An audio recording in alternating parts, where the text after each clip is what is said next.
Good morning, you are watching Newsi 24/7. Today's headlines are: Pakistan committed to enhance ties with Belarus in all fields of mutual interest. PM Prime Minister Imran Khan on Thursday said that Pakistan was committed to further enhancing its relations with Belarus across all fields of mutual interest, including trade, investment, agriculture, industry and defense. The Prime Minister said this during the meeting with President of Belarus Alexander Lukashenko held here in the capital of Tajikistan on the sidelines of the Shanghai Cooperation Organization Scope Council of the Heads of State meeting. The two leaders discussed mutual efforts for strengthening of Pakistan-Belarus relations and exchanged views on and international issues. Reviewing bilateral relations, the Prime Minister expressed satisfaction at the growing cooperation between the two countries. It was also agreed to enhance bilateral exchanges at the highest parliamentary and political levels. The two sides noted that the visit of the Belarus Foreign Minister to Pakistan later this year would contribute significantly to the consolidation and further expansion of bilateral cooperation in diverse fields. The two leaders exchanged views on the situation in Afghanistan. The Prime Minister underscored that as a country most affected by conflict and instability in Afghanistan for 40 years, Pakistan had a vital interest in a peaceful and stable Afghanistan. He stressed that the international community must stand by the Afghan people, help avert a humanitarian crisis, and take steps to stabilize the economy. The Prime Minister reiterated Pakistan's full support to efforts for stabilization of Afghanistan and hoped that the international community will play a positive role in this regard. He renewed his invitation to President Lukashenko to visit Pakistan. President Lukashenko extended an invitation to the Prime Minister to visit Belarus at the earliest convenience. Taliban approach on anti-terror efforts, inclusive govt welcoming. Russian Foreign Minister Sergei Lavrov said the Taliban's approach on fighting against terrorism, drug trafficking and prevention of threats for neighboring countries was welcoming. The Taliban proclaimed their goals themselves, declaring, in particular, their commitment to further fighting against terrorism and drug trafficking. They assured everyone else that they would do their utmost to prevent any threats for neighboring countries from Afghan soil, that they had no intention of destabilizing neighboring countries, the Russian foreign minister told media Wednesday during his visit to Tajikistan, TASS news agency of Russia reported. He said Taliban had also made commitment to form an inclusive government that reflected the full spectrum of Afghan society and its political, ethnic and confessional balance. We supported that right, just like the vast majority of countries across the globe, we welcomed this approach, and now we are keeping an eye on how it will be implemented, Sergei Lavrov said. He said too little time has passed to draw any final conclusions. The news agency also quoted Sergei Lavrov as saying, "The Taliban have not yet been recognized by any country. Everyone is talking about the need to have contacts with them on current issues, first of all, on security issues, respect for the rights of citizens, and ensure the normal functioning of diplomatic missions." Dr. Mueed highlights Pakistan's efforts for peace, stability in Afghanistan. National Security Advisor comments on Dr. Mueed Yusuf Wednesday apprised the foreign media correspondents about Pakistan's perspective on Afghanistan and the danger posed by the regional spoilers. Besides focusing on Afghanistan, he also highlighted Pakistan's engagement in the region, the role of the international community and Indian human rights violations in the Indian illegally occupied Jammu and Kashmir. Dr. Mueed apprised them about Pakistan's efforts in the evacuation of foreign personnel and its willingness to create an air bridge for humanitarian assistance to Afghans. The NSA said it would be a blunder if the international community abandoned Afghanistan, as it did in the past. This would result in refugee and security crises that will not remain confined to the region, he added. He asked the Western world to learn lesson from the past, and go ahead to support Afghans, for bringing long-lasting peace and stability in the war-ravaged country. Exposing India's role as a spoiler. This said India was in hyperdrive making fictitious stories against Pakistan. Recently Indian media and ex-officials were mocked widely on social media for using a video game armor 3 clip to present it as bombardment done by the Pakistani Air Force in Panjshir Valley. Indian media also used the video of a United States Commerce fighter aircraft flying over Wales, United Kingdom to allege Pakistan Air Force's F-16 fighter jet hovering over Panjshir Valley. The NSA talked about the latest and detailed dossier of Pakistan released earlier this week to highlight India's human rights violations in Ayazk. They explained how India was brutalizing Kashmiris in Ayazk and referred to credible Indian and international sources that detailed how Indian security forces had used pellet guns for blinding children. PN invites Tajik investors to Pakistan citing Gov's facilitation incentives. Prime Minister Imran Khan Thursday invited the business community of Tajikistan to invest their capital in Pakistan, assuring them of all-out facilitation by his government. Addressing the Pakistan-Tajikistan Joint Business Forum, the Prime Minister said his government was already on the course of incentivizing and facilitating own business sector through different measures. The Prime Minister is currently visiting here on 2-day visit, namely to attend the SCO summit here, and is accompanied by high-level delegation, including the representatives of 67 companies of multiple sectors including textiles, minerals, pharmaceuticals, logistics and others. The forum was organized by the Ministry of Commerce, Commerce and Trade Development Authority of Pakistan. A total of 67 companies from Pakistan and more than 150 Tajik companies participated in the event.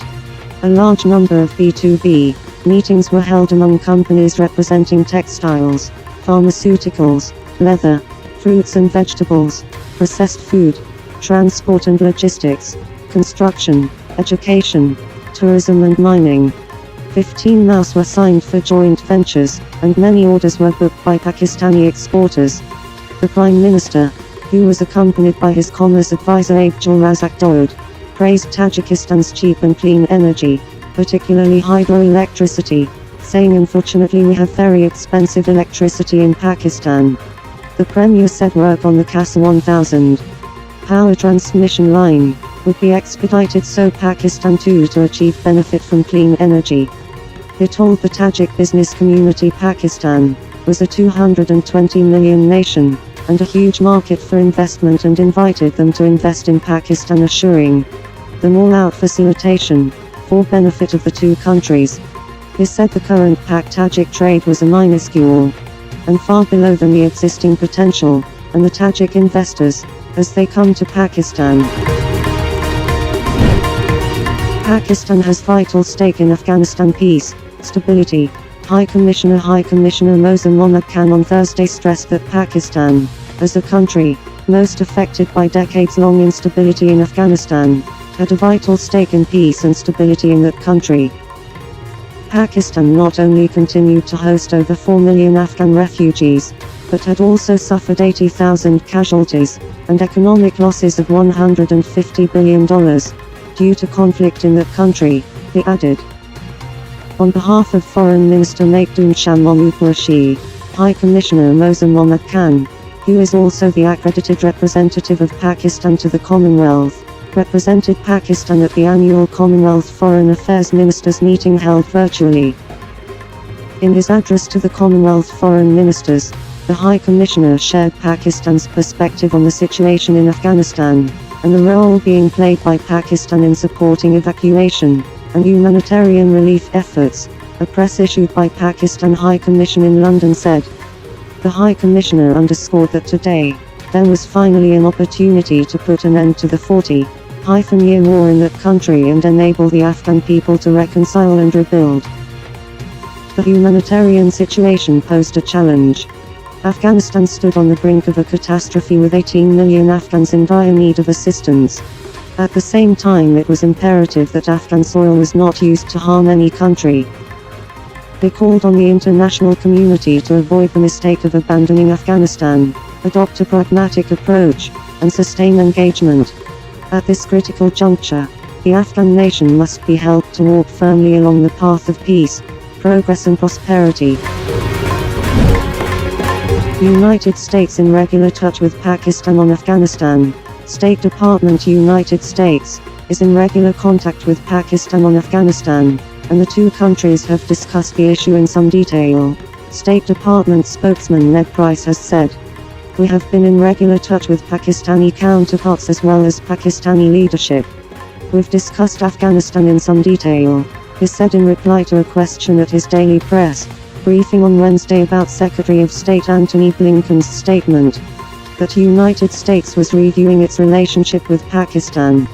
Pakistan, the spokesman pointed out, was represented at the ministerial meeting that Secretary Blinken and German Foreign Minister Heiko Maas convened last week at Ramstein Air Base in Germany.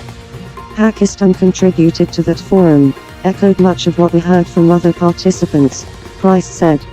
And as I said before, there was a good deal of consensus that the gains of the past 20 years, especially on the part of Afghanistan's women and girls and minorities, is preserving those is in everyone's interests.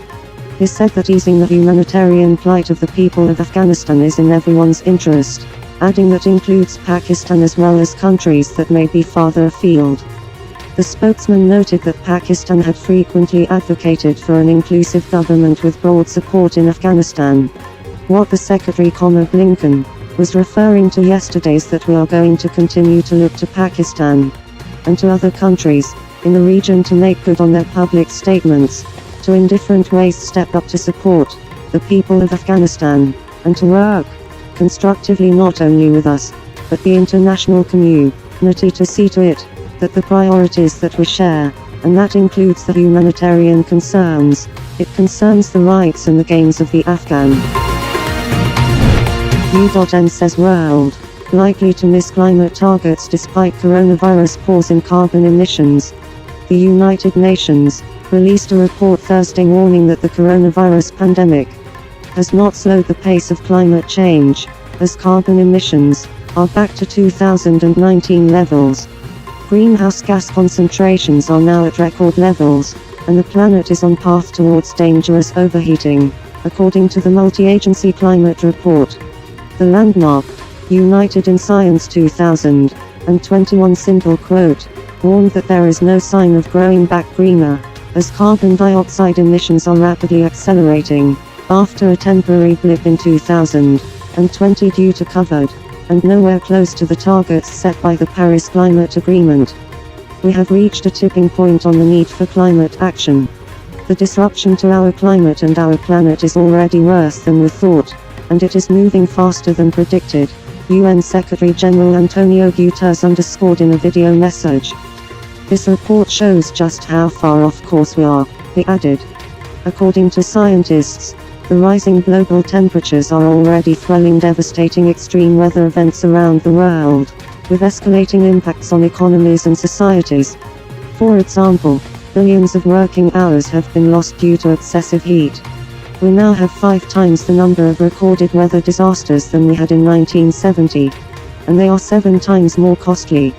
Even the most developed countries have become vulnerable, the UN chief said. Guterres cited how Hurricane Ida recently cut power to over 1 million people in New Orleans, and New York City was paralyzed by record-breaking rain that killed at least 50 people in the region.